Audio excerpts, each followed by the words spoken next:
Hello everyone. Interrogative সেন্টেন্সের voice change আমাদের অনেকের কাছেই কঠিন লাগে। 45তম বিসিএসসির একটি প্রশ্ন থেকে চলুন আমরা ইন্টারোগেটিভ সেন্টেন্সের ভয়েস চেঞ্জটা সহজ ভাষায় বুঝে নিই। প্রশ্নে আছে হু হ্যাজ ব্রোকেন দিস জাগ। এই বাক্যটিকে আমাদের ভয়েস চেঞ্জ করতে হবে।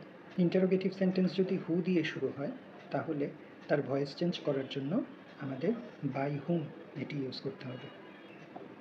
অপশন এ বি সি তিনটিতেই বাই হুম দিয়ে শুরু হয়েছে, ডিতে কিন্তু শুধু হুম দিয়ে শুরু হয়েছে, তাই ডি কিন্তু আগেই বাদ, ডি হবে না। যেহেতু ইন্টারোগেটিভ সেন্টেন্স তাই কিন্তু আমাদের সাবজেক্টের আগে অক্সিলারি ভার্বটাকে রাখতে হবে। অক্সিলারি ভার্ব হিসেবে আছে হ্যাজ, তো বাই হুমের পরেই হ্যাজ বসবে। এ এবং বি এই দুটোতে বাই হুমের পরে হ্যাজ আছে, সিতে বাই হুমের পরে হ্যাজ নেই, তাই সি অ্যান্সার ভুল। আবারও বলছি, যেহেতু ইন্টারোগেটিভ সেন্টেন্স তাই সাবজেক্টের আগেই কিন্তু অক্সিলারি ভার্বটাকে রাখতে হবে, সেই জন্য হ্যাজটা বাই হুমের ঠিক পরেই বসবে।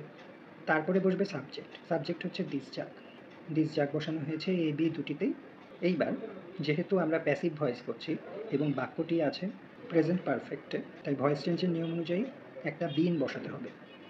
বিন বসানোর পরে মূল ভার্বের third form break, broke, broken.